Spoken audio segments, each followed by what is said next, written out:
Olá, meus queridos, eu me chamo Isadora Passos, sou estudante de teologia e hoje nós estamos aqui para fazer mais um devocional. Esta semana estamos tratando o tema Devocional Lendo Promessas, que são textos bíblicos que servem de promessas do Senhor para a nossa vida.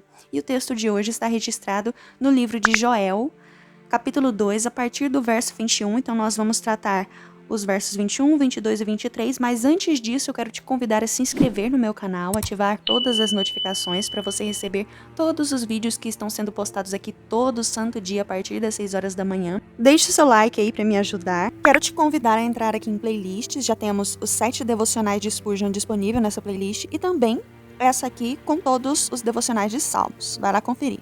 Então vamos partir para a leitura do texto de Joel, que diz: Não temas, ó terra, regozija-te e alegra-te, porque o Senhor faz grandes coisas. Não temais, animais do campo, porque os pastos do deserto reverdecerão, porque o arvoredo dará o seu fruto, e a figueira e a vide produzirão com vigor. Alegrai-vos, pois, filhos de Sião, regozijai-vos no Senhor vosso Deus, porque ele vos dará em justa medida a chuva, fará descer, como outrora, a chuva temporã e a serôdia. Meus irmãos, este livro foi escrito pelo profeta Joel, um livro que leva o nome do seu autor, que faz parte da classe dos livros de profetas menores, não por causa da importância do autor, não por ser menor em importância, mas por se tratar de profecias menores.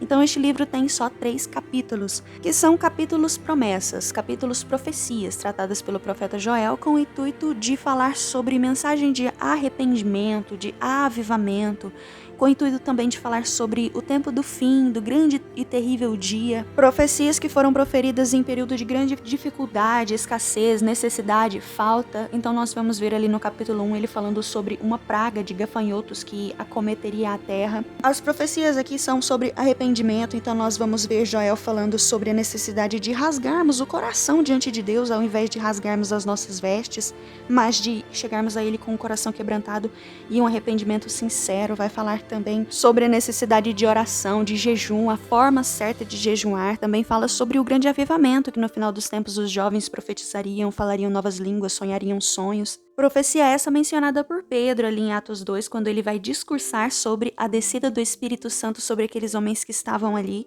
E podemos considerar que os destinatários deste livro eram não somente o Israel daquela época, o Israel contemporâneo ao profeta Joel, mas também o Israel futuro, aquelas pessoas que seriam a igreja do futuro, que experimentaram a descida do Pentecoste, como eu já mencionei aqui, mas não somente estes, mas nós também de hoje, Israel de hoje.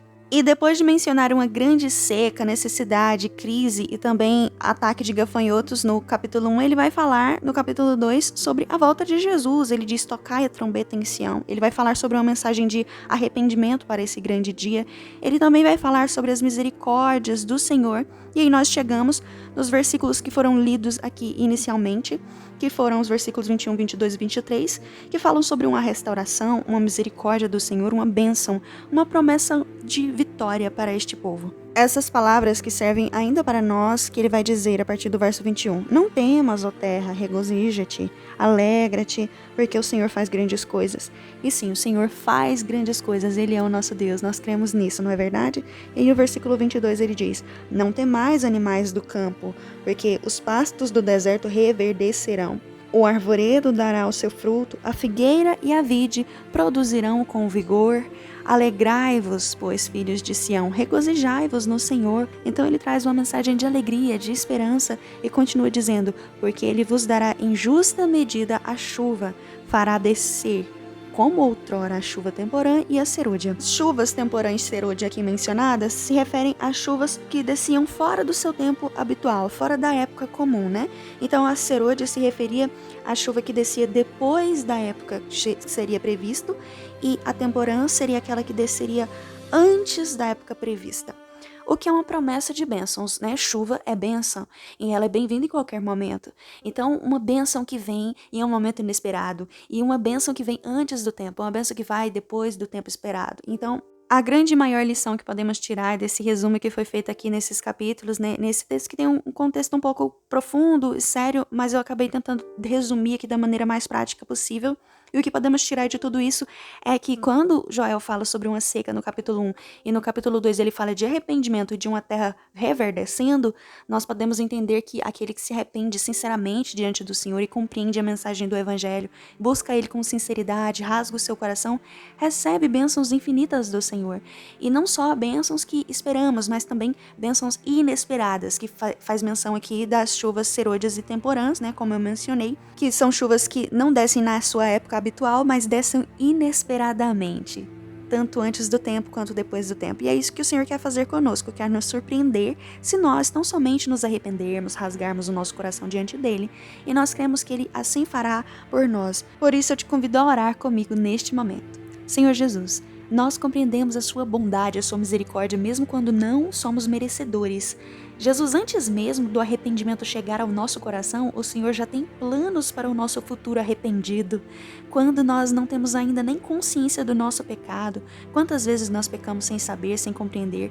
Por isso pedimos, Senhor, que o Senhor traga à nossa consciência, ao nosso coração, todos aqueles pecados que cometemos sem nem perceber, para que haja um arrependimento, para que o nosso coração se rasgue, para que a nossa intenção se volte 100% ao Senhor. Quantas vezes escolhemos tantas outras coisas à frente do Senhor no nosso dia a dia, mas que haja, Jesus, uma mudança de comportamento, que a nossa mente esteja focada na sua volta, sabendo que nós temos contas a prestar. E como consequência dessa consciência de arrependimento, de salvação e de esperança da sua volta, o Senhor nos preenche de vitórias, de bênçãos, a tempo e fora de tempo, tempo esperado e tempo inesperado. Então o Senhor faz questão que o nosso coração se alegre, por isso os versículos diz: não temais, ó terra, não temais, animais, alegrai-vos, filhos de Sião, regozijai-vos, alegrai o vosso espírito. E nós estamos aqui clamando: Jesus, nos alegre, fortifica a nossa vida, nossa consciência para a necessidade de arrependimento. Fica conosco, em nome de Jesus, amém. Quero te agradecer por ter ficado comigo até o final desse vídeo. Compartilhe essa mensagem com alguém especial. Não saia desse vídeo sem deixar o seu like. Me siga nas minhas redes sociais. Não deixe de acompanhar os próximos vídeos aqui postados. Amanhã cedo tem um vídeo novo aqui te esperando, tá bom? Então, um beijo e até amanhã.